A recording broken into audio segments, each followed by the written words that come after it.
masuk ke substansi dari tata kelola di indikator 11, yaitu arsitektur. Tadi kalau Pak Fikri di indikator 1 tentang kebijakan dari arsitektur itu, titah atau amanah harus ada pengaturan substansi yang menjadi payung hukum. Nah, kalau sekarang arsitektur itu berarti dokumen dari arsitekturnya. Karena didefinisikan arsitektur SPBE adalah kerangka dasar yang mendeskripsikan integrasi proses bisnis, data, dan informasi, termasuk infrastruktur SPBE, termasuk aplikasi dan keamanan SPBE untuk menghasilkan layanan SPBE yang terintegrasi. Nah, jadi arsitektur SPBE untuk IPPD adalah arsitektur yang diterapkan di IPPD, meskipun ini sangat tergantung kepada arsitektur SPBE nasional yang sedang ditunggu. Tadi sudah disampaikan kebijakannya begitu ya. Nah, kita sama-sama berproses Bapak Ibu. Kalau tadi kebijakannya sudah di level yang ada di teman-teman Setka begitu, tidak lain kenapa harus ada arsitektur untuk memberikan panduan dalam pelaksanaan integrasi probis, data informasi, infrastruktur, aplikasi, dan keamanan. Jadi ini ada keterpaduan ya untuk yang menjadi targetnya. Nah, inilah yang tadi secara generik sudah dijelaskan apa perbedaan setiap level. Nah, kalau kita lihat ruang lingkup itu satu, jadi muatan. Nah, kalau muatan itu berarti di sini ada berapa nih kalau arsitektur? Arsitektur itu muatannya ada referensinya. Nah, nanti Bapak dan Ibu menemukan referensi di mana? Di Perpres Arsitektur SPBE. Di situ ada istilah RAB, referensi arsitektur bisnisnya, ada referensi arsitektur datanya, RAD, ada RAL, referensi arsitektur layanan. Nah, kalau pada saat terdahulu teman-teman di IPPD atau Bapak Ibu sudah pernah mengikuti sosialisasi rancangan Perpres Arsitektur SPBE, ada file Excel yang isinya di situ tergambar apa saja referensi arsitektur. Kemudian ada 6 domain arsitektur. Nah, 6 domain arsitektur itu apa saja? Di sini sudah jelas. Dari mulai proses bisnis, data, infrastruktur, aplikasi, keamanan, dan layanan. Nah, jadi kalau berbicara semua muatan berarti ya tadi ada 6 referensi arsitekturnya, ada 6 domain arsitekturnya itu sendiri. Kemudian referensinya kemana? Nah, arsitektur SPB nasional jelas menjadi referensi, kemudian nanti turun bisa dirujuk oleh IPPD. Kemudian lebih spesifik lagi, kalau di pusat di level kementerian lembaga punya Renstra, kalau di pemerintah daerah punya RPJMD. Nah, ini yang harus menjadi referensi rujukan pada saat menyusun arsitektur SPBE. Kemudian jangka waktu biasanya mengikuti timeline dari 5 tahun periode kepemimpinan dari kepala daerah begitu ya, atau menteri ya, biasanya mengikuti pola seperti itu, dan review itu bisa dilakukan di paruh waktu ya, di tahun terakhir, bahkan sesuai kebutuhan itu pada saat RPJMD di tahun itu berubah ya, review arsitektur juga harus dirubah Bapak Ibu. Karena arsitektur SPBE adalah living life document. Dan sebagai info, saat ini sudah ada pemenang tender untuk penggunaan tools dalam menggambarkan arsitektur SPBE nanti yang akan digunakan oleh IPPD. Jadi Menpan sudah masuk ke fase itu sekarang, sedang menyiapkan nanti untuk beberapa pengguna sudah mulai menggunakan tools untuk menggambarkan arsitektur SPBE. Nah, ini adalah referensi arsitektur, jadi Perpres 95 itu yang utama, 59 ini tentang pemantauan evaluasi, 962 pedoman bagaimana melaksanakan pemantauannya, dan kita menunggu, mudah-mudahan tidak lama lagi setelah Lebaran lah targetnya gitu ya, mudah-mudahan kalau direstui Perpresnya ini akan ditandatangani dan akan keluar nomor. Nah, otomatis Bapak Ibu, begitu keluar nomor ini, tadi ada pertanyaan, apakah kami perlu mereview lagi kebijakan-kebijakan sebelumnya? Nah, ini peluang. Jadi peluang untuk melakukan review didasarkan pada perubahan regulasi dengan hadirnya Perpres Arsitektur SPBE, berarti di daerah harus sesegera melakukan perbaikan untuk kebijakan, begitu ya. Kemudian nanti untuk pedoman pembentukan arsitektur, berarti ada rancangan Permen Pan RB juga. Nah, ini berarti kalau ini dua hadir, nanti di aspek kebijakan, domain kebijakan yang tadi disampaikan Pak Friki bisa melakukan kajian begitu ya untuk tindak lanjut review perbaikan. Nah, alurnya jadi berdasarkan tata kelola yang diinginkan untuk membangun SPBE secara nasional, tentu kalau RPJMN, Grand Reformasi Birokrasi itu jadi dasar target-target tadi RPJMD, begitu ya, Renstra. Nah, untuk membangun yang namanya struktur dari arsitektur SPBE. Jadi nanti setiap IPPD itu harus menetapkan ada visi misi SPBE-nya, tujuannya, sasarannya. Ada arsitektur yang 6 domain ini, dan arsitektur SPBE yang ada di amanah indikator 11 untuk disusun itu tadi Bapak Ibu, 6 domainnya itu harus didasarkan atas referensi arsitektur. Jadi kalau tidak berbasis referensi arsitektur, ya domain arsitekturnya jadi kemana-mana nanti. Jadi harus disusun berdasarkan referensi arsitektur. Dan pada saat kita menyusun itu juga memperhatikan standar-standar internasional ya Bapak Ibu. Jadi untuk enterprise arsitek itu ada TOGAF, Zahman, dan sebagainya. Itu sebetulnya yang menjadi dasar kenapa kok ada 6 domain ini. Gitu ya. Jadi standar internasional juga oleh pemerintah Republik Indonesia melalui tim koordinasi SPB nasional itu dirujuk untuk menghasilkan arsitektur instansi, baik itu di pusat, instansi pusat dan pemerintah daerah, dengan rujukan arsitektur SPB nasional nanti yang disusun. Nah, berarti nanti berikutnya apa?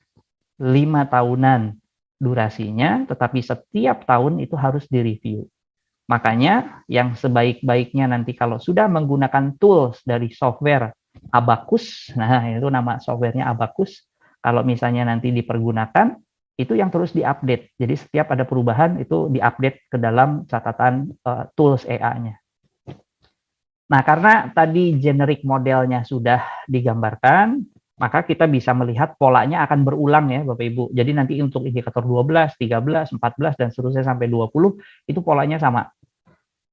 Jadi otomatis karena tadi arsitektur SPBE, kalau level 1 apa? Karena tadi konsepnya 1 itu baik sudah ada atau belum dilaksanakan atau belum dimiliki artefak dokumennya, jadi masih berupa konsep, apalagi di situ belum ditetapkan, ya bentuknya draft, ya itu level 1. Level 2 berarti IPPD itu sudah punya, meskipun penamaannya macam-macam ya Bapak Ibu, masih mungkin pakai nyebut namanya MPTI, tadi kalau saya lihat di chat ya, Master Plan Teknologi Informasi. Ada yang namanya cetak biru, ada yang namanya blueprint, ada yang namanya ritik.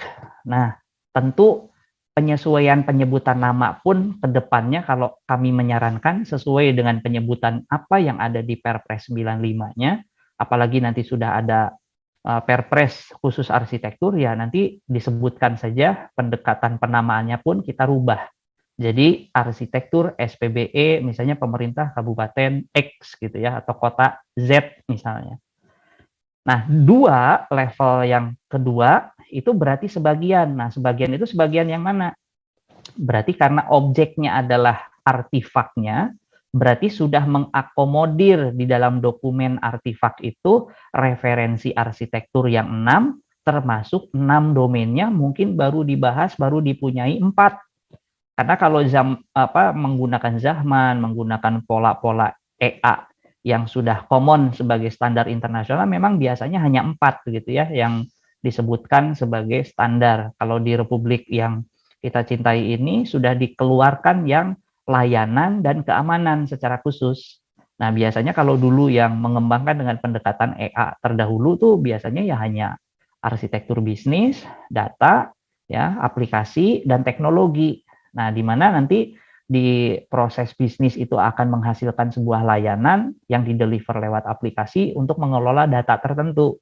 Nah, sedangkan pada saat infrastruktur atau teknologi, di dalamnya termasuk keamanan. Nah, itu polanya. Jadi mungkin bisa jadi tadi kalau punya ritik gimana ya tinggal dicermati. Kalau punya rencana induk TIK atau MPTI baru 4, ya bisa jadi tadi levelnya baru di 2. Nah, kalau ingin jadi dianggap memenuhi seluruhnya bagaimana untuk naik ke level 3? Berarti harus domainnya lengkap. Ada 6 domain, didasarkan pada referensi yang 6 juga. Nah, seperti itu polanya ya, Bapak Ibu ya. Nah, ini contohnya, kriteria bukti dukungnya. Pada saat nanti dijelaskan di sesi hari berikutnya, pada saat nanti Bapak dan Ibu akan melihat ada contoh artefak bagaimana kertas kerja untuk menyusun arsitektur bisnis. Ini huruf A nih ya, huruf B, huruf C, sampai 6, sampai keamanan. Nah, ini contoh artefak nanti yang menjadi kertas kerja untuk mulai membuatkan yang disebut dengan katalog.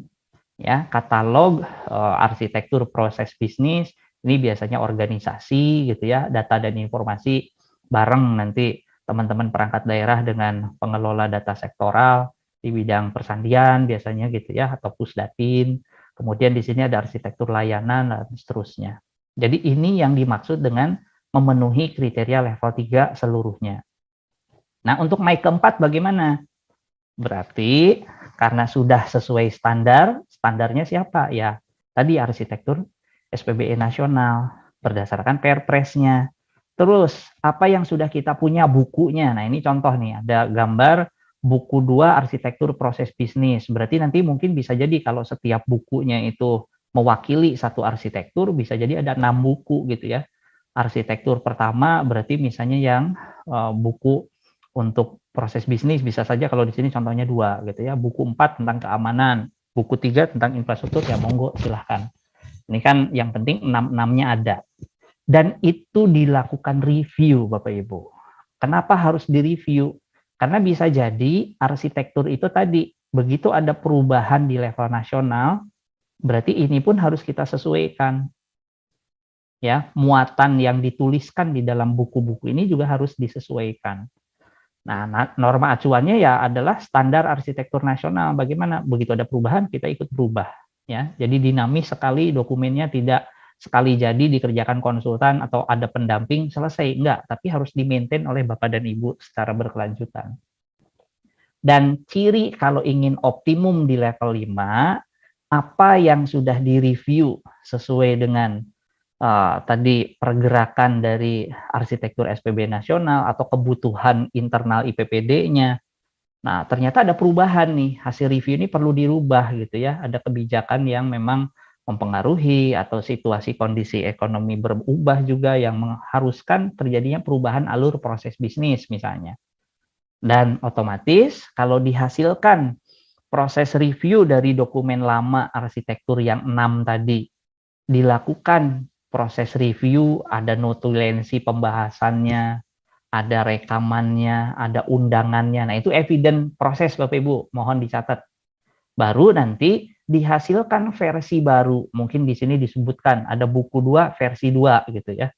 Berarti sebelumnya ada versi 1. Nah, untuk asesor nanti bisa melihat di bagian mana proses itu direview, kan nggak perlu baca semuanya Bapak Ibu.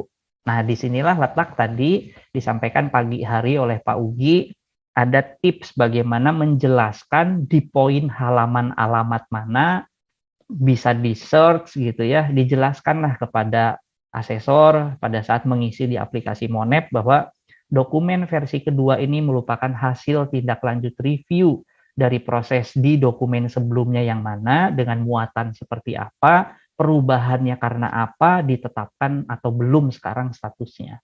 Nah, kalau itu sudah ditetapkan dan ditindaklanjuti perbaikan review sebelumnya menghasilkan dokumen baru, ya itulah yang disebut dengan level 5 optimum dari proses tata kelola. Jadi makanya di sini ada notulensinya, telah disempurnakan, telah ditetapkan. Nah, untuk mencapai 5. Karena tadi arsitektur adalah living life document yang harus dipunyai. Bahkan kalau sudah nempel di layanan tadi di Abacus, berarti itu akan terjaga di software ya Bapak Ibu, bukan lagi bentuk hard copy begini, tapi sudah ada di software. Nah, turun nih setelah 11 kita tahu nanti akan lanjut seperti apa. Yang mesti disiapkan berarti koordinasi di internal masing-masing perangkat daerah, satker. Kalau belum punya ya sesegera tadi menyusun begitu ya, bisa dibantu oleh kampus, bisa dengan konsultan pendamping, bisa dilakukan secara mandiri selama itu memenuhi kaidah tadi berbasis referensi, ada 6 domain yang disusun dan dasarnya selalu dari Perpres 95 dan arsitektur SPB nasional yang ditetapkan Perpresnya juga. Baru nanti kalau sudah dimiliki dokumennya ditetapkan. Biasanya dengan keputusan bupati, wali kota, gubernur gitu ya, kemudian di kementerian ya Pak Kepmen, yang menetapkan arsitektur yang saat ini sedang dipergunakan itu yang mana. Nah, nanti pola tindak lanjut untuk setiap indikator pun sama. Nanti polanya akan berulang.